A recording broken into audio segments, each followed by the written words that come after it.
बिस्मिल्लाहिर्रहमानिर्रहीम, अस्सलाम वालेकुम। साफी पेंसिल के साथ मैं हूं जुल्करनैन शेख। 4 दिन की मार कुटाई, दे मार्चे 4.5, दर्जनों लोग जख्मी, दर्जनों कत्ल, पाकिस्तान मफलूज, और फिर उसके बाद ये एहतजाज खत्म हो गया। जी हाँ, मैं पाकिस्तान तहरीक इंसाफ की फाइनल कॉल की बात कर रहा हूं। अब इस फाइनल कॉल के अंदर आपको दो सोचें हैं, बिल्कुल दो सोचें हैं। एक सोच गवर्नमेंट ओरिएंटेड सोच है, जी देखें आए थे, फिर उन्होंने आके अल्लाह बोल दिया, कैपिटल के अंदर हमें बेलारूस का सदर आया हुआ था, फलां आया हुआ था, फलां आया हुआ था, तमाम मामला हमने देखे डी चौक तक आने तक उनको एक सॉफ्ट कॉर्नर दिया, उनको सॉफ्ट हैंड दिया, और जब वो वहां पर पहुंच गए तो उसके बाद ये तो स्टेट को, रियासत को रिट को चैलेंज था, हमने उनको क्लियर किया। क्लियर में कितने बंदे मरे, कितने गरीब बुढ़ गए, ये वो क्या काम हुआ, बिल्कुल वो दूसरी साइड की बात, हुकूमती साइड की बात यही होगी। अब आ जाए पीटीआई वाली साइड पे, वो देखें जी, हम डी चौक पहुंचे, हम देखें कितनी हजारों लाखों लोग लेकर पहुंचे, डी चौक पर हम पहुंच गए, हमने वहां पर फिर भी कोशिश की कि ज़्यादा खून ना हो, लेकिन हमारी कोशिश देखें, हम इमरान खान की रिहाई तक डी चौक पहुंच गए, और वहां पर फिर हुकूमत ने फस्तायत का मुजाहरा किया, हुकूमत ने जुल्म का मुजाहरा किया, हुकूमत ने फ़लाँ चीज़ का मुजाहरा किया। ये दूसरा मौक़िफ़ है पीटीआई ओरिएंटेड। और इन दो मौक़िफ़ों के दरमियान, इन दो हट धर्मियों के दरमियान, मैं अगर गलत वर्ड यूज़ कर रहा हूँ, हो सकता है मेरे लफ्ज़ अब आज के तो मेरे वीलॉग पे दोनों साइडों से मुझे ना बुरा भला कहा जाए, पर इन दोनों के दरमियान 24 करोड़ लोग पिस रहे हैं। कौन ठीक है कौन गलत है, इस पे तो आप बात करते रहे ना, करते रहे, पर ये 24-25 करोड़ लोग इन दो पॉइंट ऑफ व्यू के दरमियान पिस रहे हैं, और उन्हें समझ नहीं आ रही वो क्या करें। यार किसी एक पासे लग जाओ ना, एक बनने लग जाओ।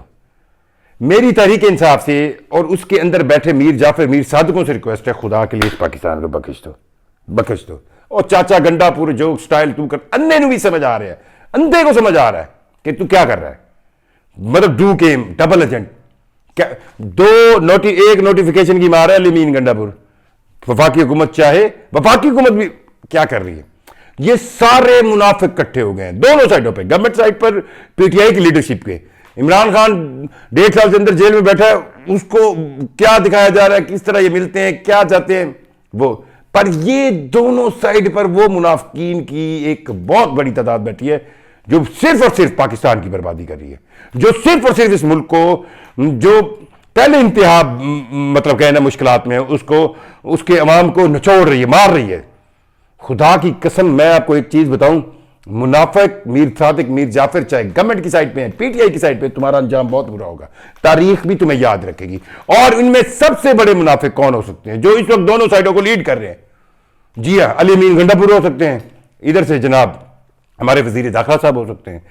पर ये क्यों इस तरह कर रहे हैं? अब आप देखिए ना, अगर हुकूमत को लगता है अलीमीन गंडापुर केपीके के वजीर आला है, एक सूबा है, उसकी गवर्नमेंट है, उसकी मशीनरी यूज हो रही है, people are coming from there with the support of the government, then go on and एक नोटिफिकेशन जारी करें। कितना टाइम लगता है गवर्नर राज में? पंजाब में लगाया था ना जरदारी साहब के दौर में, जब शहबाज शरीफ साहब की हुकूमत थी, एंड याद होगा आपको 2007-8 में जब शहबाज शरीफ साहब की बतौर वजीर आला पंजाब में थे, और एक अलाइड गवर्नमेंट थी पाकिस्तान पीपल्स पार्टी और नून लीग की, वो राजा रियाज साहब अलमरूफ, नो कॉन्फिडेंस अलमरूफ, पीटीआई अलमरूफ, हिजब इख्तलाफ जो है वो उस वक्त सीनियर वजीर थे पंजाब के अंदर। तो उस वक्त जब इख्तलाफात पड़े थे पाकिस्तान पीपल्स पार्टी और पंजाब में पाकिस्तान मुस्लिम लीग नवाज के दरमियान, मरकज में जनाब इज्जत माब सैयद यूसुफ रजा गिलानी साहब वजीर आजम थे, तो उस वक्त गवर्नर राज लगा था ना पंजाब में।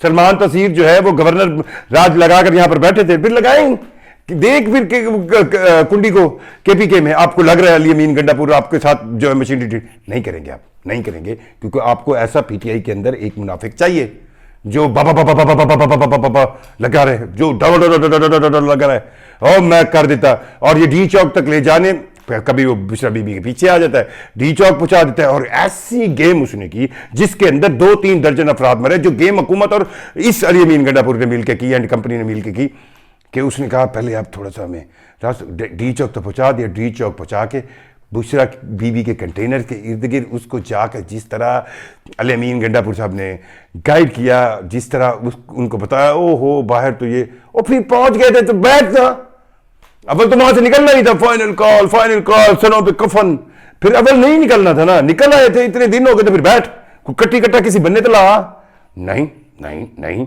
सिर्फ इस कौम को बेवकूफ बनाना है। फिल्म अभी जारी है, कंपनी की मशहूरी के लिए नो एंटी क्लाइमेक्स सेंड करके पार्ट 2, पार्ट धूम 1, धूम 2, धूम final call 1, final call 2, final call 3। खुदा के लिए यार, फिर बस कर दो यार, बस कर दो इस मुल्क पर जुल्म करना। और अब आ जाए हुकूमत की तरफ। आपको लगता है कि ये पीटीआई का एहतजाज और पीटीआई के लोग गलत कर रहे हैं, then go with iron hand, खत्म करें केपीके की हुकूमत।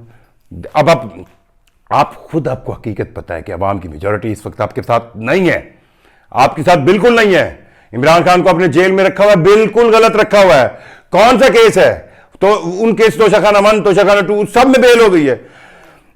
माफी चाहता हूं।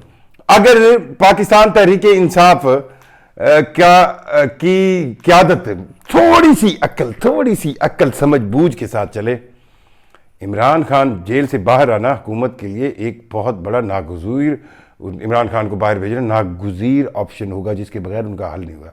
पर जिस तरह पाकिस्तान तहरीक इंसाफ इमरान खान की पॉपुलैरिटी के लिए, खुद पाकिस्तान तहरीक इंसाफ और इमरान खान को कुछ करने की जरूरत नहीं है। हुकूमत की पॉलिसी, हुकूमत की कार्रवाई, हुकूमत का अमल दखल, हुकूमत के काम, हुकूमत की परफॉर्मेंस खुद ब खुद हर गुजरते हुए दिन के साथ पाकिस्तान के अंदर मौजूद लोगों को पीटीआई या पाकिस्तान तहरीक इंसाफ इमरान खान के पॉइंट ऑफ व्यू के करीब लेके जा रहे हैं। सेम एग्जैक्टली पाकिस्तान तहरीक इंसाफ की इस वक्त जो क्यादत जो बाहर बैठी है, वो अपने तरीके वारदात से, अपने अमाल से, अपने कामों से हर वो काम, हर वो चीज कर रही है जिससे जवाब मिल जाता है हर गुजरते हुए दिन के पास, हुकूमत के पास, कि इमरान खान को जेल के अंदर रखा जाए। ये कैसा कमाल दोनों साइडों से निजाम चल रहा है। और इसमें रिजल्ट क्या निकल रहा है? पाकिस्तान का आपने देखा, गवर्नमेंट ने सील कर दिया पाकिस्तान। एक ऐसा मुल्क जो आबादी के लिहाज से दुनिया का चौथा पांचवा मुल्क है, एक ऐसा मुल्क एटमी ताकत है, एक ऐसा मुल्क जो हर गुजरते हुए लम्हे के साथ अपनी इक्तिसादी जंग लड़ रहे, एक ऐसा मुल्क जिसको बकौल हमारे जनाब वजीर खजाना साहब अलमशहूर IMF इम्पोर्ट साहब के इतने 100 अरब रुपए रोजाना नुकसान होता है। ठीक है जी, ना हो जाता है, बाकी होता होगा। पर एक ऐसे मुल्क के अंदर कभी भी क्या किसी गवर्नमेंट को ये हक नहीं हासिल कि अगर उसको लग रहा है कि अगर वजीर खजाना को लग रहा है इतने अरब हो रहा है, फिर तुम क्या रखो ना एक साइड। मैं तंग आ गया हूं भाई। ये आपकी फाइनल कॉल। अब अगर रिपीट ये कहेगी ना, यही अली अमीन गंडापुरा और ये जो मीर सादिक मीर जाफर बने हुए फाइनल। अब मैं सोच रहा था कि यार जो पीटीआई के मतलब जब ये हमारी चलती हैं चीज़ें डिजिटल मीडिया पे, तो टैग्स बनते हैं, टैग्स। मैं इसको क्योंकि अब ये वीलॉग वगैरह करता हूं तो अब मैं थोड़ा सा ज़्यादा अवेयर हूँ। So there was a tag PTI final call, ठीक है। इससे पीटीआई जलसा पहले, फिर पीटीआई प्रोटेस्ट, पीटीआई। अब मैं सोच रहा हूँ यार अगला क्या होगा वर्ड पीटीआई फाइनल कॉल के बाद। तो फिर मेरे दिमाग में है पीटीआई फाइनल कॉल 1, वो फिर PTI final call 2, PTI final call 3, एक चाहेंगे ना अमीन गंडापुर। और जिस तरह धूम 1, धूम 2, धूम 3 बनाते रहे, फिर ये वही सीक्वल मूवीज की तरह सीक्वेंस है। धूम 1 आ गई, धूम 2 आ गई, धूम 3 आ गई। ठीक है, लगे रहो। और भाई फाइनल कॉल 3 डी चौक तक पहुंच गए थे, तो फिर उठे क्यों हो? ये मैं लिख के दे सकता हूं। पीटीआई के जितने लोग वहां पे गोलियां खा रहे थे, जितने कारकुन वहां पर पहुंच चुके थे, जो कारकुन पिशावर से लेकर इस्लामाबाद डी चौक तक कंटेनर डंडों से उठा के पहुंच गए, वो नहीं हिलने वाले थे। गंडापुर साहब, आप तरस अपने आप पे गए, आप किसी और को बेवकूफ बनाए। आपके साथ जो लोग गए थे वो बिल्कुल नहीं उठने वाले थे अगर आप बैठ जाते। आपकी लीडरशिप में से कोई नहीं था, फिर देख जाते ना। फिर कफन तो आप गंडापुर है, बंदे मार के अंदर कफन कहां गया था कफन आपका, फिर बैठ जाते। हम पे सीधी गोली तो चलानी है उन्होंने, गवर्नमेंट है, फिर आपको और वो हम पहनाएंगे। और कमाल मैं सदके जाऊं कौमत पे। चलो जी, केपीके तो उनका, मैंने तो कहा कि अगर आपको लगता है कि हर रोज आए दिन वो वहां से, मैंने खुद मोहसिन नकवी साहब को सवाल किया था जब लास्ट टाइम ये काम हुआ था, तो मैंने उन्हें कहा तो फिर आप गवर्नर राज क्यों नहीं लगाते? उन्होंने कहा जी इस पर जरदारी साहब और नवाज शरीफ साहब से बात हुई है, तो हम इस पर कोई गोल मोहसिन नकवी साहब हमारे सहाफत के बाबा सहाफतों में से हैं, तो उनको पता है कि कैसे टैकल करना है इन चीज़ों को। सो खुदा के लिए गवर्नमेंट, आप पिशावर से वो आ जाते हैं, अटक क्रॉस कर लेते हैं, फलानी जगह क्रॉस कर लेते हैं। मुझे तो ये समझ रहा है कि पता नहीं कौन सी कंपनी की नूरा कुश्ती चल रही है यार। और भाई एक साइड पे लगाओ गवर्नमेंट, आपको लग रहा है केपीके इस्तेमाल हो, लगाओ गवर्नर राज। आपको लग रहा है कि ये अली अमीन गंडापुर और ये फलाने कर फड़ो इन्होंने। और जनाब पीटीआई की क़यादत, खान साहब बेचारे 1.5 साल से अंदर हैं। अली अमीन गंडापुर साहब बड़े पटके वाइट सफेद देख, तो फिर बैठ जाना। पख्तून, मैंने पख्तूनों का नमक खाया, मेरे बहुत ज्यादा दोस्त हैं यूनिवर्सिटी से लेकर आज तक पख्तून, खुदा की कसम पाकिस्तान के अंदर पख्तूनों जैसे आज तक मैंने किसी पख्तून को भीख मांगते हुए नहीं देखा, मैंने आज तक किसी पख्तून को मेहनत से भागते हुए नहीं देखा, मैंने आज तक किसी पख्तून को खुद ऐसे, मतलब मैं कहता हूं एक ऐसी कौम, आप उनको काम बताएं, काम बताएं, काम बताएं, वो पख्तून आपको आपके साथ हैं, वो पहुंच गए टीचर को, और आप उन पख्तूनों को डरा रहे कि आगे से गोली चल रही है। ओए अली अमीन गंडापुर साहब, मैं आप मुझसे ज़्यादा पख्तूनों को जानते होंगे। अब आप किस, क्योंकि डेरा इस्माइल खान हमारा सराइकी बेल्ट का हिस्सा है, तो मैं बस मैं इससे ज़्यादा कुछ नहीं कह सकता। बहरहाल आपको भी पता है कि जिस कौम को आपको शर्फ मिल गया है और लीड करने का, इस कौम पख्तूनों की एक चीज़ और भी याद रखें। आप पिछले 20, 25, 30 की तारीख था, कहाँ गई एएनपी, वो अवामी नेशनल पार्टी जिसके जो पख्तूनों को रिप्रेजेंट करती थी, सिर्फ पाकिस्तान में नहीं, केपीके में नहीं, अफगानिस्तान तक, जिसका तोती बोलता था। अब वो एमएल वली बोलता है ना सेनेट में खड़ा है कि मैं एमएल वली फलाना में, कोई एक रह गया शख्स उनके पास। अगला इलेक्शन होगा ना, तमाम मशीनरी हुकूमती उनको दे दीजिए, एक एमपी काट आए। कहां गई? एक टाइम था पाकिस्तान पीपल्स पार्टी थी और नाम हुआ करते थे वो कि क्या कहते हैं ना, शेरपाओ से लेके फिलहाल चले गए। फिर पाकिस्तान तहरीक इंसाफ का दौर है। आप इसकी सबसे बड़ी मिसाल है कि पख्तूनों को अगर किसी ने बेवकूफ बनाया, उन्होंने उसको उठाकर घर फेंका, किसी और सुबह की इतनी जरूरत नहीं हुई। आप देखें ना खट्टक साहब के साथ क्या हुआ, परवेज खट्टक साहब के साथ, उन्होंने पख्तूनों, पहले सीएम रहे, वजीर दिफा रहे, और उन्होंने पख्तूनों को बेचने की कोशिश की, उठा के बाहर फेंका, सीट तक नहीं मिली।